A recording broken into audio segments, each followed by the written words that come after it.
नमस्कार बंधुरा आज के तुम्हारे साथे शेयर करছি रेस्टुरेंट स्टाइल पनीर शासलिक जेटा खेते एक कथाय दुर्दान्त हय। এটা বানানো কিন্তু খুবই সহজ আর অল্প কিছু উপকরণ দিয়ে তোমরা বাড়িতেই কিন্তু এই রকম পনির শাসলিক বানিয়ে ফেলতে পারবে। কিন্তু পনিরের একটি অন্যতম জনপ্রিয় স্টার্টার রেসিপি। তো চলো রেসিপিটি শুরু করা যাক। পনির শাসলিক বানানোর জন্য প্রথমেই আমি এখানে 250 গ্রাম পনির নিয়েছি। এখানে আমি ক্রিম পনির ব্যবহার করছি। তো দেখো পনিরটা প্রথমে একটু কেটে নেব। পনিরগুলো আমি কিউব করে কেটে নেব। পনিরের টুকরোগুলো আমি কিন্তু একটু বড় বড় করে কাটবো।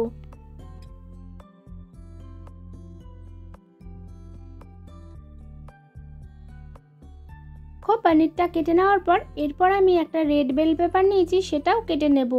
আর এই বেল পেপারটাও আমি কিন্তু কিউব করে কেটে নেব। চাইলে এখানে কিন্তু ইয়েলো কালারেরও বেল পেপার ব্যবহার করতে পারো। এবার দেখো আমি এখানে একটা ক্যাপসিকামের হাফ নিয়েছি, সেটাও কিন্তু কিউব করে কেটে নেব। তোমরা এখানে তোমাদের পরিমাণ মতো ক্যাপসিকাম আর বেল পেপার নিয়ে নেবে। আমি কিন্তু ক্যাপসিকাম আর বেল পেপারগুলো একটু বড় বড় করেই কেটেছি। এরপর দেখো নিয়েছি পেঁয়াজ, সেটাও কিন্তু কিউব করে কেটে নেব আর পেঁয়াজের পাপড়িগুলো ছাড়িয়ে নেব।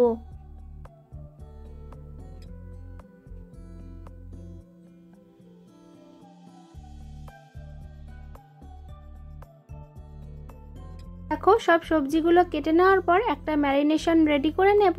একটা বোলের মধ্যে দিয়ে দেব 1 চামচ অরিগানো আর দিয়ে দেব 1 চামচ চিলি ফ্লেক্স, দেব 1 চামচ গোলমরিচের গুঁড়ো, এরপর দিয়ে দেব 1 চামচ লাল লঙ্কা গুঁড়ো।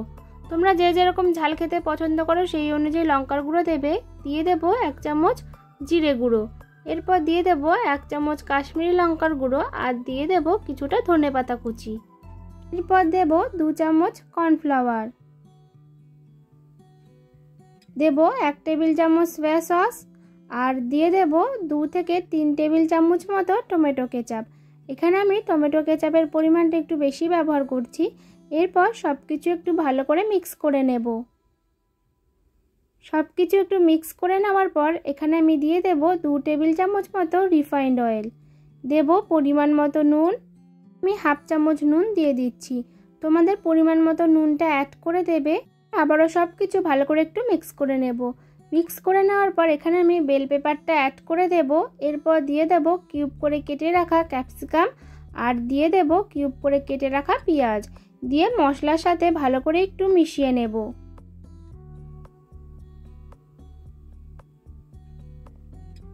ভালো করে মিক্স করে নেওয়ার পর এরপর আমি পনিরটাও অ্যাড করে দেব। পনিরটা অ্যাড করে দেওয়ার পর একটু আলতো হাতে কিন্তু মিশাতে হবে, না হলে পনিরগুলো ভেঙে যেতে পারে। আলতো হাতে কিন্তু পনিরটা ভালো করে মিক্স করে নেব। কিছু ভালো করে একটু মিক্স করে নেওয়ার পর ম্যারিনেট করে রাখা পনিরটা আমি 30 মিনিটের জন্য রেখে দেব। দেখো 30 মিনিট পর আমি এখানে 4 থেকে 5টা স্কিওয়ার নিয়েছি। স্কিওয়ারগুলোর মধ্যে পনিরগুলো গেঁথে নেব। এই দেখো স্কিওয়ারগুলোর গায়ে ভালো করে একটু বাটার মাখিয়ে নেব। তাতে কি হবে, পনিরগুলো কিন্তু একদমই স্কিওয়ারের গায়ে লেগে যাবে না। স্কিওয়ারের মধ্যে পনির, ক্যাপসিকাম, পেঁয়াজ সব কিছু ভালো করে একটু গেঁথে নেব। প্রথমেই আমি দিয়ে দিচ্ছি একটা পেঁয়াজ, এরপর দিয়ে দেব ক্যাপসিকাম, এরপর দিয়ে দেব রেড বেল পেপার,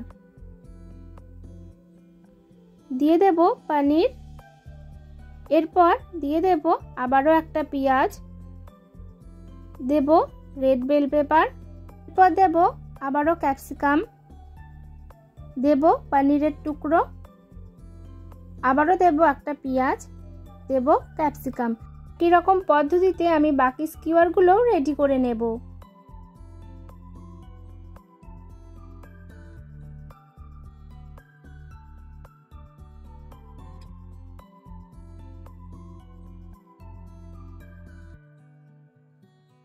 আমার কিন্তু সব কটা স্কিওয়ার্স রেডি করে নেওয়া হয়ে গেছে।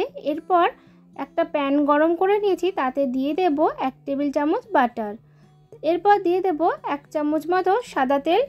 হাই ফ্লেমে তেল আর বাটারটা ভালো করে একটু গরম করে নেব। এরপর গ্যাসের ফ্লেমটা লো টু মিডিয়ামে করে রেখে পনির শাসলিকগুলোকে দিয়ে দেব। এরপর আমি এপিট ওপিট পনির শাসলিকগুলোকে লো টু মিডিয়াম ফ্লেমে একটু রোস্ট করে নেব। ঘুরিয়ে ফিরিয়ে কিন্তু পনিরগুলোকে আমাদের রোস্ট করে নিতে হবে। করতে আমার সময় লেগেছে 10 মিনিট মতো। আর গ্যাসের ফ্লেমটা কিন্তু একদমই হাইতে করবে না, তাহলে কিন্তু পনিরগুলো পুড়ে যেতে পারে। যখন দেখবে ঘুরিয়ে ফিরিয়ে রান্না করতে করতে ঠিক এই রকম হয়ে গেছে, তখনই কিন্তু আমাদের রেডি হয়ে যাবে পনির সাসলিক। এটা খেতে কিন্তু ভীষণই টেস্টি আর চটপাটা হয়। আর এটা আমি সসের সাথে সার্ভ করব। স্টার্টারে কিন্তু এইরকম পনির সাসলিক অবশ্যই একবার ট্রাই করতে পারো। আবারও দেখা হবে নতুন কোনো রেসিপির সাথে।